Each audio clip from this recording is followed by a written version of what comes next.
Okay, so we just left off with that one, and we're gonna just keep going here because we're on a roll. We are on a roll.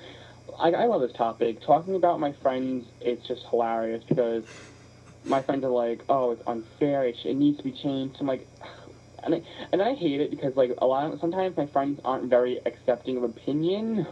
See, I love to hear other people's opinions, so. Because you don't bash them. You're like, if you're like, okay, well, here's my side, and that's how it's supposed to go. But then it's like, oh, well, you're wrong. It's like, how can I be wrong? It's my opinion.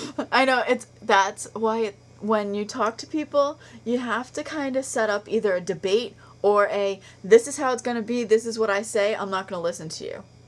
I love debates. I do too. Love them. I don't like political debates. They kind of bore me. Absolutely not. Absolutely not. But, like, moral debates, I love them. I love them. Yeah, it's fun. And, like, it's just interesting to hear how people think and what their, like, reasonings are and stuff. Exactly. And, like, no matter, even if you agree with somebody, still hearing their opinion is really cool because it, like, you kind of, you get to hear, like, maybe they think about it in a different way, and that's why they agree. Like, rather than, I don't know. But we're not even talking, we kind of whirled off into a different world. That's okay. It's what we do. It is. But, so we left off. So we left off with her hitting Right, so she hit her face against the bathtub. On the bathtub. And she's, like, bleeding from her lip. Like, I don't think she hit her face that hard because none of her teeth were knocked out or anything. But she definitely, like, bit her lip really hard because it was bleeding, like, all over the place. So I was like, oh God. Christ. So I was freaking out. I'm 12 years old. And the thing about, you know how you said send them to your parents' house? She lived with her parents. Where's her parents during this? Her parents weren't home. They had gone out for the night. But you have to remember, she was 21 at the time. Yeah. So it was legal, but still, like, oh my God. I think that being around that when I was, like, 12 years old and seeing, like, how stupid people can get, because her friends were hilarious drunk. They were absolutely freaking hilarious, don't get me wrong.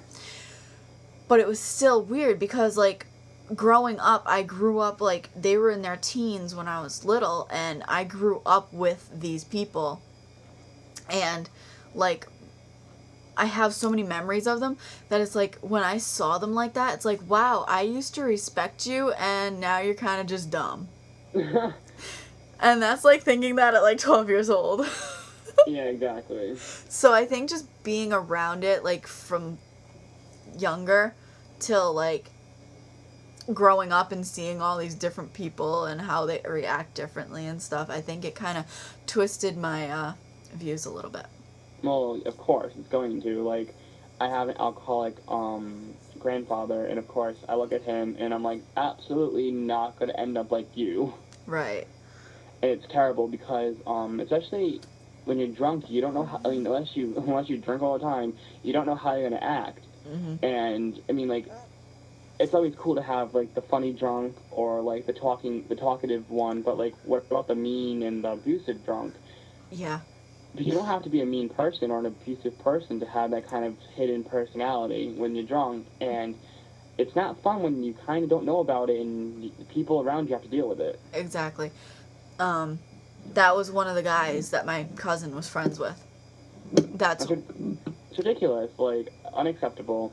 And like I said, I'm not saying, oh my God, drinking is terrible. I think everything is fine in moderation. And when I say everything, you know, I don't mean every single thing, but you know what I mean. Yeah. Like, moderation's key. If you're old enough to drink and you have fun drinking, social drinking is not a bad thing. Have fun, be safe, drink responsibly, all that nice stuff. But like we were saying to begin with about the age thing, I just think we're stuck. We're stuck at 21. We're stuck. I'm just afraid that if we change it, for that 1 year, even if it's just that 1 year, it's gonna be terrible.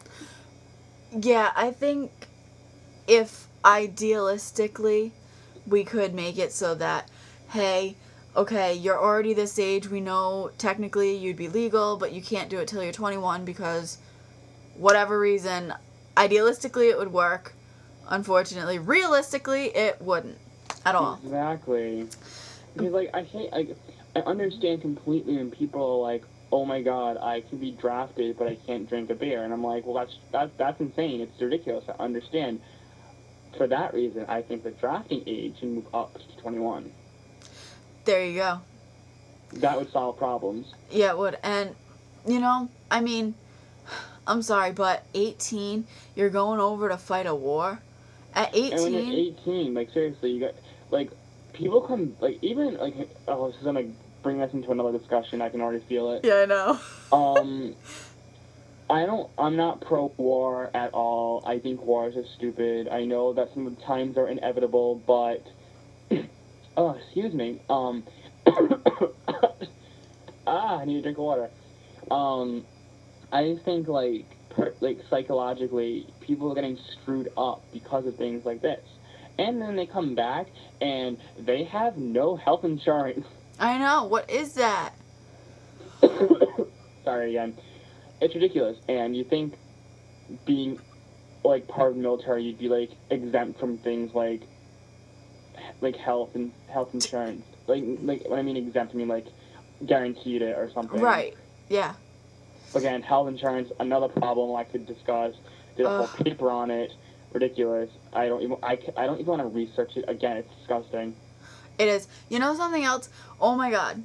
Okay, this kind of has nothing to do with what we're talking about, but I was watching something earlier today on YouTube, and I kind of have to give a little bit of a shout out to SXE Phil, because he was talking about, it was in response to another video by somebody else. Anyway, he was talking about that Baptist church in I think it's North Carolina, South Carolina, one of the Carolinas. Oh my god, are you talking about who I think you're talking about? The ones that run the website GodHatesFags.com. Oh my god, absolutely not. Did you hear about them?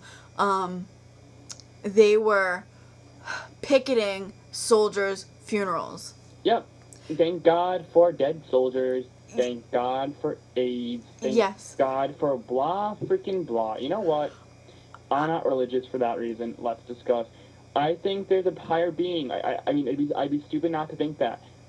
I don't think he hates she, it. I think it's too superior to have a gender, but that's okay.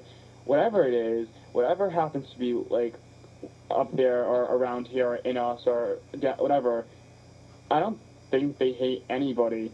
No. Why should they? And then they're like, oh, God created man in his image. Well, you know what that makes God? Bisexual, transgender? Pretty much. I'm not being mean. I'm not bashing God. I'm just saying it. Like, you know, if you're going to believe that, then you can't hate lesbians, you can't hate gays, you can't hate African Americans, Asians. You know what? Stop it. I hate the word hate. I hate the word hate. It's horrible. You know what? I mean, I've met